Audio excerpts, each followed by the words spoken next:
एक बच्चा साल भर दिन रात मेहनत करता है, अपनी नींद और सामाजिक जीवन की बलि देता है।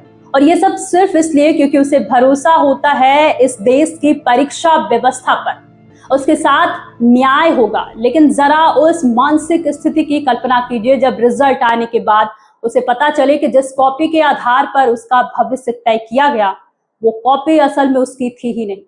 देश में शिक्षा व्यवस्था अब उस मोड पर आ गई है जहां मेहनत करने वाले छात्र नहीं बल्कि सिस्टम खुद बच्चों के भविष्य के लिए सबसे बड़ा खतरा बनता जा रहा है। नीट पेपर लीक का घाव अभी भरा भी नहीं था कि अब सीबीएसई की 12वीं परीक्षा में सामने आई गंभीर गड़बड़ियों ने पूरे सिस्टम की पोल खोल कर रख दी है। दुख की बात सिर्फ ये गड़बड़ियां नहीं है बल्कि यह है कि जिन लोगों के कंधों पर करोड़ों बच्चों के भविष्य को सुरक्षित करने की जिम्मेदारी है उनमें इस अक्षमता के प्रति रत्ती भर भी शर्म या पछतावा नजर नहीं आता। एक तरफ बड़े बड़े मंचों से बच्चों को मोटिवेट किया जाता है, परीक्षा पे चर्चा जैसे आयोजन होते हैं और कैमरों के सामने शिक्षा सुधार की बड़ी बड़ी बातें की जाती है और बड़ी बड़ी नीतियां बनाई जाती है।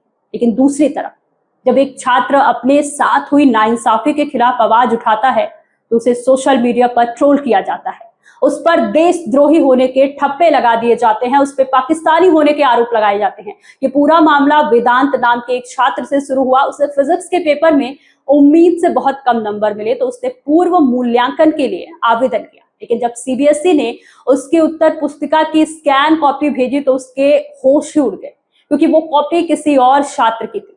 सीबीएसई ने बाद में अपनी गलती स्वीकार तो कर दी, लेकिन जिस तरह से इस पूरे मामले को संभाला गया उसमें जवाबदेही या संवेदनशीलता जैसा कुछ भी नहीं दिखा। अब ये सिर्फ एक छात्र की कहानी नहीं रही बल्कि देश भर से ऐसी शिकायतों का अंबार लग गया है। किसी को किसी और की कॉपी भेज दी गई तो किसी की उत्तर पुस्तिका के पन्ने ही गायब मिले और किसी की कॉपी अधूरी थी। जरा सोचिए, जिस परीक्षा के नंबर ये तय करते हैं कि छात्र को कौन सा कॉलेज मिलेगा, उसका करियर किस दिशा में जाएगा, वहां इतनी बड़ी लापरवाही आखिर कैसे हो सकती है। 12वीं की परीक्षा छात्र के जीवन का सबसे अहम पड़ाव होती है। यहाँ सिर्फ नंबर दांव पर नहीं होते, यहाँ सपने दांव पर होते हैं, माता पिता की उम्मीदें जुड़ी होती हैं और सबसे बढ़कर बच्चों का आत्मविश्वास और मानसिक स्वास्थ्य दांव पर लगा होता है। सबसे बड़ा सवाल यह भी है कि आखिर जवाबदेही कब और किसकी तय होगी। हर बार तकनीकी गड़बड़ी का बहाना बनाकर सिस्टम के जिम्मेदार लोग पल्ला झाड़ लेते हैं। नीट पेपर लीक हुआ तो एनटीए ने जिम्मेदारी से दूरी बना ली। अब सीबीएसई में इतनी बड़ी चूक सामने आई और इसे भी एक महज सोशल मीडिया पोस्ट डालकर खत्म करने की कोशिश की जा रही है। क्या देश के बच्चों का भविष्य कोई प्रयोगशाला बन गया है जहां बिना तैयारी के सिस्टम थोपे जाएंगे और गलती पकड़े जाने पर सिर्फ सॉरी बोलकर आगे बढ़ा दिया जाएगा?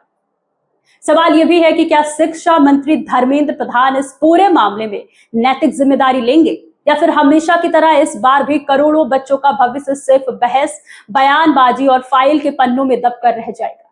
ये सिस्टम की विश्वसनीयता का सवाल है और जब तक गलती करने वालों पर सख्त कार्रवाई नहीं होगी तब तक ये भरोसा दोबारा कायम नहीं हो पाएगा। ऐसे तमाम बड़े खबरों के लिए देखते रहिए तरुण प्रभा। नमस्कार।